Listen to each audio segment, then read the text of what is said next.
pour ne pas dire que mort même cérébrale, hein, c'est ça. Enfin. Parti socialiste, parti Léopold Sédar Senghor.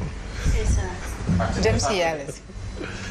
cosaan la de. waaw daa am histoire la. yii daa yàgg nekk dara. mais mi ngi noonu donc je crois lu tax journal bi wax loolu parce que Simon mi ngi koy wax sànq dañuy jëm ci rencontre bu mag boo xam ne kii di secrétaire général bi di Aminata Mbengue Ndiaye moom moo ko woote. justement pour ñu waxtaan ci doxalinu parti bi dundinu parti bi. mais également se projeter par rapport ak li nga xam te ne ni moom mooy la présidentielle de 2024. Oui, peut-être que li ñu doon xaar la ci parti socialiste parce que quand même yàgg nañu di dénoncer lu ñuy tuddee léthargie bi nga xam ne moom moo am au sein du parti socialiste.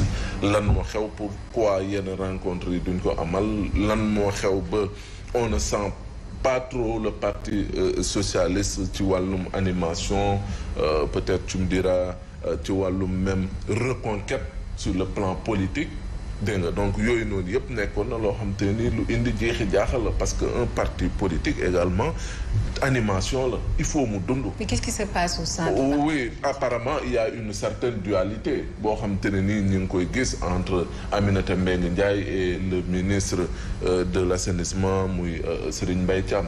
Serigne Mbaye Thiam jàpp na ne Aminata Mbengue Ndiaye secrétaire général par intérim la intérimaire parce que depuis le décès de Ousmane Tanor Dieng jàpp na ne amul fenn foo xam te ne nii kat jël nañu Aminata Mbengue Ndiaye tabb ko mu nekk ki nga xam ne moom mooy secrétaire général du parti bi donc moom la mu doon assurer justement c'était l'intérimaire. Maintenant depuis boobu naturellement ay ambition day am Serigne Mbaye Thiam ak ñi nga xam ne mooy ses souteneurs jàpp nañ ne Aminata Mbengue Ndiaye ba mu yoree parti bi ba léegi parti bi doxul. gis nañ ne toog nañ lu yàgg ci boppam moom gisuñu ko pour des raisons de santé. parti bi dundul donc moom ñoom it ñu am xemmemteef pour mën a dundalaat seen parti. bon l'un dans l'autre li am solo moom mooy tey jii nii peut-être lan moo war a nekk avenir parti socialiste et parti socialiste ma woon ak tey day peser wala day compter. parce que aussi loolu ci am solo la et dans la mouvance présidentielle parti socialiste lan la ci war a lan la ci gagné depuis boobu wala est-ce que newul dafa perte sax pratiquement yenn yi nga xam te ne nii moom moo ko yoroon. boo jëlee yow dafa gagné wala dafa perte. oui non mais le parti socialiste boo xoolee da nga naan dafa xaw a régressé parce que bu fekkee ne lu jëm ci wàllum législative yi la ñu amoon nombre de députés avec la législature bi nga xam ne moom nañu weesu mais amuñu ko ci législature bi ni ñu nekk. donc loolu déjà peut-être di nga gis ne foofu noonu ay yoo xam ne yu am solo la lu wàññeeku ci moom je peux prendre l'exemple de Mame Bounama Sall mi nga xam ne moom mooy jiite ndaw parti socialiste yëpp député la woon mais ren nekkul député donc ak yeneen yoo xam te ne nii peut-être ay direction la ak yooyu yoo xam te ne nii parti socialiste plutôt amoon na ko mais boo xoolee ñàkk na ko léegi maintenant beneen bi di seen compagnonnage parti politique naturellement da ngay am ambition pour diriger tout un pays.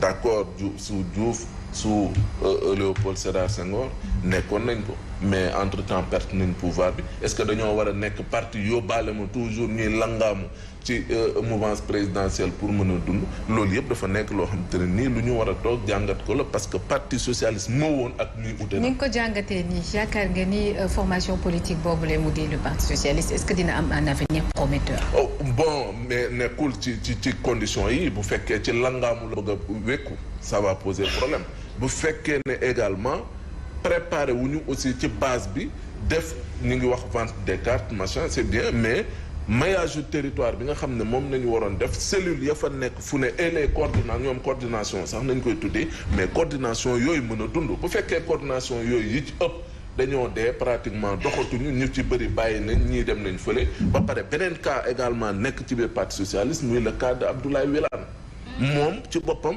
boo gisee par rapport ak wax yi muy wax yi tey wax fële da ngay gis ne frustration la amee tey jii nii ci doxalinu parti bi parce que gis na ne jël nañ Abdoulaye Seydou Sow teg ko ci kawam loo xam te ne nii moom àndu ci te gis na ne ci parti bi nga xam ne moom la nekk tey warul woon mën a nekk ci position pratiquement de faiblesse boobu noonu donc gis nga ko mu taxaw fii wax fi ne woy le parti socialiste aura son candidat génnaat fële non leenee man waxloo ma ko woon man maa ko waxoon man maa ko gisaloon sama bopp donc loolu yëpp nekk na loo xamante ne nii parti socialiste il faut ñu góorgóorluwaat pour mën a am parti boo xamante ne nii respect bu ci war ak gëdd bu ci war dinañ leen ko mën a jox. Mais maintenant moi la question que je me pose c'est cette problématique de second dañ ko nemmeeku fii même ci biir parti yi ñoom duñu fexe ba ànd peut-être ma question sera pour Simon Faye est-ce que loolu du relais boobu du leen gën a yombalal seen liggéey ba tax ne même bu fekkee ni benn parti politique fekk si na benn régime au pouvoir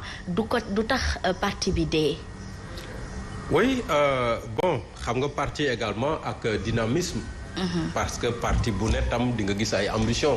Leader bi lu mu am charisme il y aura toujours des gens yoo xam ne à côté en cas de situation ils se positionnent en légitime successeur. C'est les seconds comme vous dites c'est également les numéros 2 comme ça a un peu existé. Mais de nos jours on constate que la plupart de ces formations politiques yi nga xam ne ils se disent démocratiques. Mais il n'y a pas de démocratie où les règles, les chartes du parti sont faites de telle sorte que lu ñuy faral di dénoncer pour le pouvoir ñoom ñu ngi koy appliquer seen biir parce qu'on donne tous les pouvoirs aux secrétaires généraux. Je donne juste l'exemple de Idrissa Seck.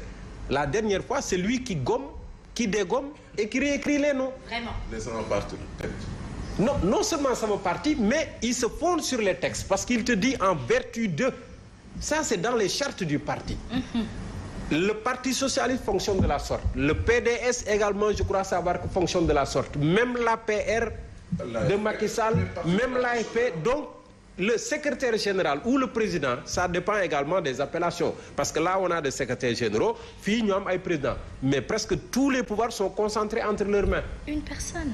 Ils peuvent prendre des décisions au nom du parti. Oui. Et pourtant, après, quand il y a des situations, on te dira, comme la dernière fois, ñu ngi xaar base bi. Base bi la ñuy déglu. Alors que de chef, le gars peut décider de lii la ñuy def. C'est arrivé avec le dialogue national. Beaucoup se sont positionnés sans pour autant avoir l'aval de leur base.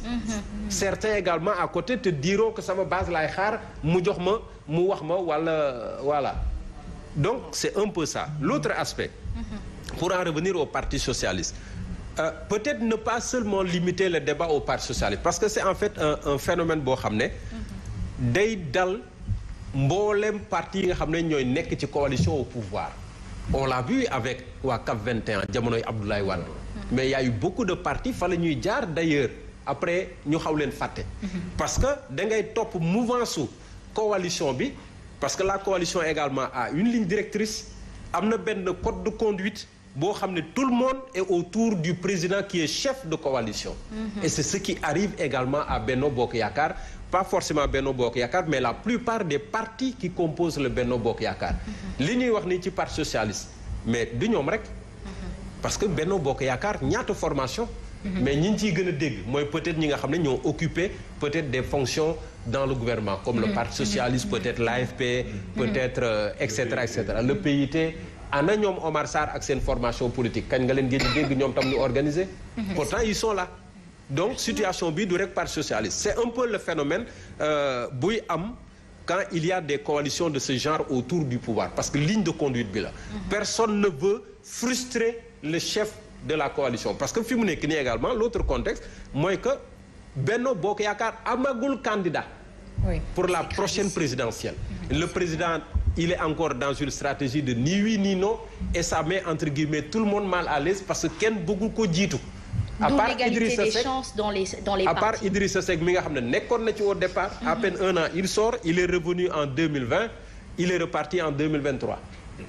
Parce que pour moom il considère que Macky Sall non seulement warutul présenté wu mais il se positionner également en tant que candidat probable de Benno Bokk Yaakaar ou l'un des candidats possibles. Donc il n'a pas eu ça il est parti.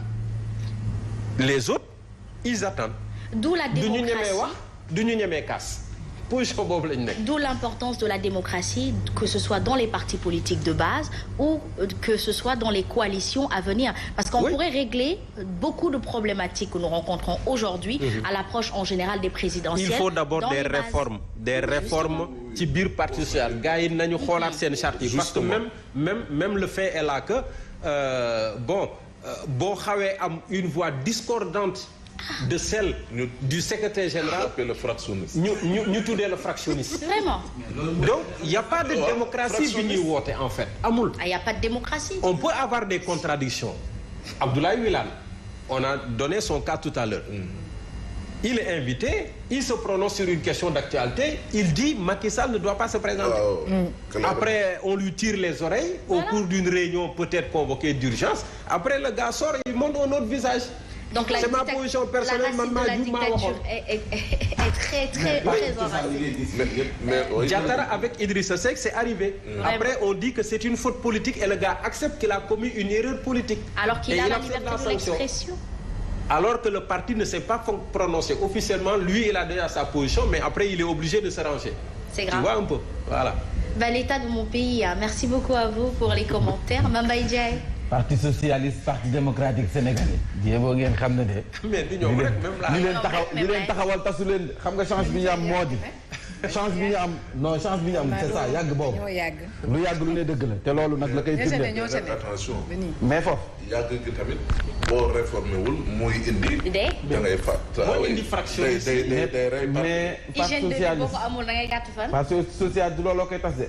mais non du parti démocratique sénégalais du yooyu koy tas. non c'est un appareil dina continuer. am nañu chance bu nga xam ne ñoom fidélité bi nekk si ñoom nekku si yenn ñenn ñi. gis nga parti démocratique sénégalais tey maam laa koy wax quoi Abdoulaye Wade bu taxawee. bu wootee ñëppay ñëw ku nekk la nga jàppoon da nga koy baax. loolu frustré woo ak mer ngeen